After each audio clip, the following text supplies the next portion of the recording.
তাকে নিয়ে বিতর্কের শেষ নেই। বারবার বিতর্কের শিরোনামে উঠে এসেছেন তিনি বিজেপি নেত্রী নাজিয়া এলাহি খান, বিজেপির অন্যতম সংখ্যালঘু মহিলা মুখ। কিছুদিন আগে প্রতারণা দায়ে গ্রেপ্তার করা হয় তাকে, যদিও এই বিষয় নিয়ে মুখ খুলতে চাননি এদিন। তবে ভবানীপুরে ভোট নিয়ে বিজেপি নেতা জয় ব্যানার্জির সুরি শোনা গেল তার গলায়। তার কথায় ভবানীপুরে প্রার্থী বাছাইয়ের ক্ষেত্রে ভুল করেছে বিজেপি নেতৃত্ব। সেখানে রূপা গাঙ্গুলির মতো কোনো হেভিওয়েট প্রার্থীকে প্রার্থী করলে জয়ের সম্ভাবনা ছিল। প্রিয়াঙ্কা টিবরেওয়ালের মতো হেরে যাওয়া প্রার্থীকে আবার ভোটে দাঁড় করানোটা বিজেপি নেতৃত্বের অন্যতম ভুল। It's a complete matter of judiciary. I can't say anything about that matter because ये पूरा matter अब court पर निर्भर करता है and I am completely in depression, so I really don't wanted to tell anything. Even I am not able to tell anything because अभी तो मुझे पूरा भरोसा है कोर्ट पर। मैं इतना ही बोल सकती हूँ कि मैं कोर्ट पर पूरा भरोसा रख रही हूँ और I got bail, so I feel some kind of relief. आप अपना पहले परिचय दीजिए कि आप बीजेपी में किस किस पोस्ट पे है, क्योंकि आपको आपकी जब बीजेपी के स्टेट प्रेसिडेंट से मीडिया ने जब प्रश्न किया था तो उन्होंने कहा था कि बहुत से लोग आते हैं पार्टी में फिर चले जाते हैं, तो उन्होंने ऐसा जवाब दिया था जिससे ये लगता था कि आप पार्टी की कुछ है ही नहीं। तो इस बारे में आप थोड़ा सा डिटेल्स में बताएंगे। आप कौन से प्रेसिडेंट के बारे में बात? तो एक्स प्रेसिडेंट जो थे, ex president Dilip Ghosh ji, I think तो फिर वो श्रावंती जी को भी नहीं पहचानते होंगे, वो जोश को भी नहीं पहचानते होंगे, वो बहुत सारे लोगों को नहीं पहचानते होंगे। और मुझे लगता है कि अब उनको दिलीप घोष जी को फोकस करना चाहिए कि बाबू सुप्रियो जी से भी जो लोग अटैच्ड हैं और मुकुल रॉय जी से जो अटैच्ड बहुत ज्यादा हैं, जो अभी भी बीजेपी पार्टी में है, वो किधर जाने वाले हैं उस पर उनको ज्यादा फोकस करना चाहिए। तो अभी क्योंकि वो प्रेसिडेंट है भी नहीं, तो मुझे नहीं लगता है कि उनके बारे में कोई सवाल या जवाब करनी भी चाहिए। और मुझे ऐसा फील होता है कि मुझे इतना बोलना जरूर चाहिए कि तब वो कहाँ थे जब श्रावंती जी कैंडिडेट होते हुए भी मदन मित्रा जी के साथ होली मना रही थी, और जोश जी नुसरत जहां के बच्चे के बाप हैं। तो आई थिंक मुझे लगता है कि शायद इसलिए ही वो लोग दोनों हार गए। तो बहुत सारे सवाल दिलीप घोष जी पर भी उठ जाते हैं, पर आई थिंक उनकी उम्र भी हो गई है, वो दूध से सोना निकालते हैं। सो मुझे नहीं लगता है कि मुझे इतने उम्र दराज आदमी के लिए कोई बात करनी चाहिए। भवानीपुर चुनाव कल हुए, उपचुनाव, और परिणाम आने वाले 3 तारीख को, तो इस बारे में आप एक बीजेपी नेत्री के हिसाब से आप क्या बोलेंगे? देखिए, चुनाव में प्रियंका टिबरेवाल जी ने बहुत मेहनत की है और वो मेहनत हम सबको दिखाई दिया है। और कहीं ना कहीं पार्टी के प्रेसिडेंट चेंज होने के बाद मुझे लगता है कि अब पश्चिम बंगाल में भारतीय जनता पार्टी का सिनेरियो भी थोड़ा चेंज होगा, क्योंकि कई सीनियर सिटीजन हैं जो युवा मोर्चा में है। तो मुझे थोड़ा सा अजीब लगता है। तो आई थिंक कि अब जो सिनेरियो चेंज होगा उसमें कुछ अच्छा बदलाव आएगा, कुछ अच्छा देखने को आएगा। और पार्टी से अगर किसी को चूज करके टिकट दिया गया है, वो भी श्रीमती ममता बनर्जी के ऑपोजिट में दिया गया है, तो मुझे लगता है कि पार्टी ने बहुत कुछ सोचा होगा, बहुत कुछ समझा होगा।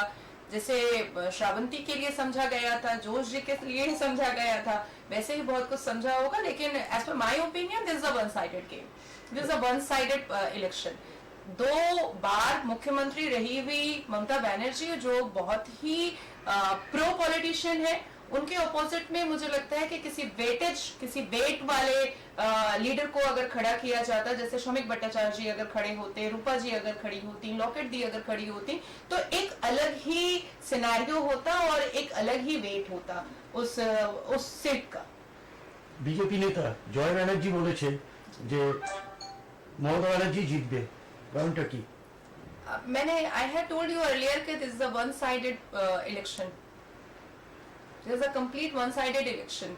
मैंने आपको पूरा क्लियर किया है कि हेवी वेटेज अगर कोई लीडर अगर पश्चिम बंगाल से खड़े होते तो संभावना एकदम से 50-50 की बैलेंस वाली होती कि कुछ भी हो सकता है।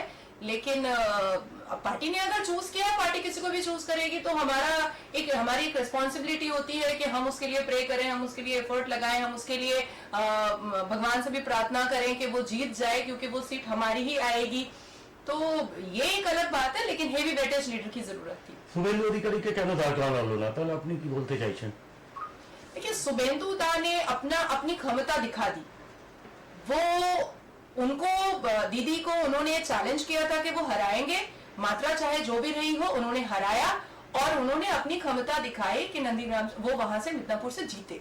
तो वो एक बेंचमार्क उन्होंने बना दिया, ऑलरेडी उन्होंने बना दिया है अपना बेंचमार्क। शुभेंदु दा कोई आज या कल के पॉलिटिशियन नहीं है, शुभेंदु दा इज अ प्रो पॉलिटिशियन, तो उनका लेवल एक बहुत हाई प्रोफाइल लेवल है। তো আপনি কি করে বললেন যে ওখানে শুভেন্দু অধিকারী জিতেছে নন্দীগ্রামে, এখনো হাইকোর্টে বিচার চলছে, এটা তো বলা যায় না যে ওখানে শুভেন্দু অধিকারী জয় হয়েছে। नहीं देखिए প্রথম ঘোষিত হয়েছিল আপনার মমতা ব্যানার্জি জিতেছে, তারপরে আপনার ঘোষণা হয়েছে যে আপনার শুভেন্দু অধিকারী জিতেছে। एज ऑफ नाउ तो शुभेंदु अधिकारी जी ही वहां के एमएलए हैं। रही बात कोर्ट का जब विचार आएगा तो डेफिनेटली हम लोग उस पर चर्चा करेंगे ही, उस पर बात करेंगे ही। और आपका जो भी है पार्टी में आपका जो पोस्ट है वो थोड़ा सा हम लोगों को क्लियर कर दीजिए। मैं नेशनल वाइस प्रेसिडेंट हूँ भारतीय जनता मजदूर सेल से, और कुछ दिन पहले मुझे बीजेएमसी से रेलवे बोर्ड, डेफिनेटली रिजल्ट भी अच्छा आएगा। আর কিছু কারণ নির্দেশ করা আছে? আচ্ছা, আজ সকালে মুখ্যমন্ত্রী মমতা বন্দ্যোপাধ্যায় বলছিল যেটা যে না বলে সেন্ট্রাল গভর্নমেন্ট ডিবিসি জল ছেড়ে দিচ্ছে, ফলে বাঁকুড়া পুরুলিয়ার ওই সাইডটা জলে ভরে যাচ্ছে, এই বিষয় নিয়ে কি বলবেন? आप तो बांकुड़ा और पुरुलिया बोल रहे हैं, यहाँ आप केला बगान चले जाइए ना, कमर तक पानी रहता है। आप लेक टाउन जाइए, पानी रहता है। आप हल्दीराम के पास जाइए, पानी जमा रहता है। अब तो मुझे लगता है कि इस पर उनको थोड़ा सा तवज्जो देना चाहिए, और जो मेयर रह चुके हैं उनको थोड़ा तवज्जो देना चाहिए, क्योंकि एक मेयर अभी जो थे वो बिजी हैं ममता दीदी के इलेक्शन में, और जो पहले मेयर थे वो अपनी बांधवी के साथ बिजी हैं। तो मुझे लग रहा है कि उनको एक फिक्स करना चाहिए कि जो ये सब काम देख सके, एज पर माई थिंकिंग। দেখা যাচ্ছে দুদিন আগে এমপি থেকে বিধায়ক থেকে কোঅর্ডিনেটররা সব ওই মুরলীধর সেনের লাইন দেবে, এখন দেখা যাচ্ছে ঠিক উল্টো চিত্র, সেখান থেকে বিজেপি ছেড়ে আপনার তৃণমূলে যোগদান করছে, কারণটা কি? लेकिन मैं फिर से यही बात कहूंगी कि जिसकी जहां मर्जी है वो जा सकता है, जो जिस पार्टी में कंफर्टेबल फील करता है वो वहां जा सकता है, जो जिस पार्टी को पसंद करता है वो वहां जा सकता है, और इसमें किसी को भी या मुझे भी कोई भी नेगेटिव बोलने की जरूरत नहीं है। आप आज बाबुल सुप्रियो जी को लगा कि वो टीएमसी में ज्यादा बेटर है तो वो चले गए, मुकुल रॉय जी को लगा कि वो टीएमसी में ज्यादा बेटर है तो वो चले गए। मुझे कोई नेगेटिविटी जाहिर करने की जरूरत नहीं है। बीजेपी भारतीय जनता पार्टी को अपने रूल रेगुलेशंस को और अपने एफर्ट को थोड़ा और ज्यादा बेटर करने की जरूरत है। बाबुल सुप्रियो बीजेपी में से तृणमूल में गए, उनका क्या वोट में इफेक्ट पड़ेगा क्या? जो हो गया 30 तारीख को कल चुनाव, मुस्लिम वोट लोग, क्योंकि आसनसोल में जो दंगा हुआ था उसमें बाबुल सुप्रियो बोले थे कि चामड़ा बूटिए देवो, नाम नहीं लिए थे लेकिन चामड़ा बूटिए देवो ऐसा बोले थे। इस पे बहुत से पढ़े एक समाज के आदमी लोग नहीं भावते कि बोल रहे हैं कि बीजेपी से देखिए वोट पे इफेक्ट पड़ेगा कि नहीं पड़ेगा, it's totally depend on situation और टाइम। अभी से तो बोलना बहुत ही मतलब इम्पॉसिबल है, और बाबुल सुप्रियो जी ने अगर ऐसी कोई बात कही है कि चामड़ा बूटिए देवो तो मुझे लगता है कि it's a type of derogatory remarks, it's a type of defamatory remarks. अगर वो किसी एक पर्टिकुलर कास्ट के लिए बोलते हैं तो मुझे लगता है कि नहीं बोलना चाहिए था उनको, बट ठीक है। গতকাল আপনার জয় ব্যানার্জি বিজেপি নেতা বলেছেন যে যেখানে বাংলা বলতে আসে না সেখানে বাংলা দখলের জন্য আজকে আসছে, সেখানে মাননীয় মুখ্যমন্ত্রী জয়ী হবেন, কি বলবেন? ये मैं जॉय बनर्जी जी के उस स्टेटमेंट को बिल्कुल अग्री करूंगी कि बंगाल में डेफिनेटली अगर अट्रैक्ट करना है तो आपको बांग्ला तो बोलना ही पड़ेगा, और आपको बंगाली फैमिली से, क्योंकि ये पश्चिम बंगाल है तो बंगाली होना बहुत जरूरी होता है। हम लोग भी हिंदी भाषा भाषी हैं, लेकिन बहुत ट्राई करते हैं कि जब हम लोग इंटीरियर इलाके में जाते हैं, रूरल इलाके में जाते हैं तो बंगाली में ही बात करते हैं। तो मुझे लगता है कि जॉय बनर्जी की बात मैं थोड़ा अग्री करती हूँ उनकी बात को। দেখা গেছে কালকে বিজেপির এজেন্ট কেন উনি বসলেন না, কল্যাণ চৌবে।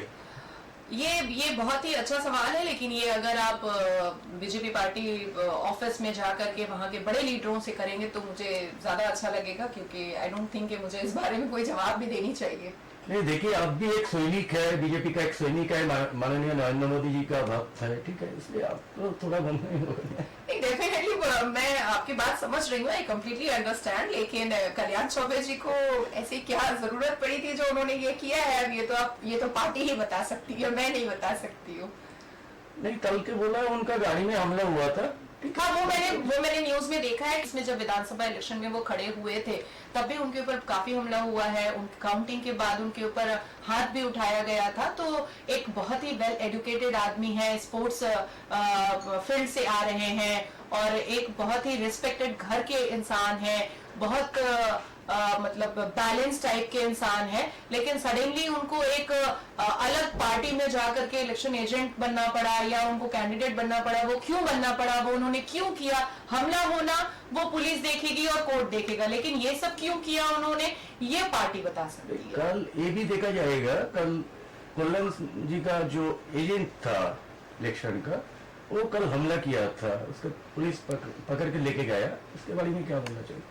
तो और फिर और एक चित्र देखा जाएगा, तो बांसडोली से छप्पा वोट देने के लिए आया था, इसके बारे में खालसा स्कूल में डेफिनेटली वो मुझे बहुत ही अजीब लगा कि अगर टीएमसी की तरफ से ये स्टेप लिया गया है तो आई डोंट थिंक कि ये लेना भी चाहिए था, क्योंकि ये मैंने पहले भी कहा है कि ये वन साइडेड इलेक्शन था, इसमें ऐसी कुछ भी करने की कोई जरूरत थी ही नहीं, ऐसा कोई भी मतलब स्टेप लेने की जरूरत नहीं थी, क्योंकि इंडिविजुअली जो पर्सनालिटी है श्रीमती ममता बनर्जी की वो बहुत स्ट्रांग हो गई थी जब बीजेपी की तरफ से कैंडिडेट का नाम आया था, तो वो वहीं पर जीत उनकी पॉसिबल हो चुकी थी।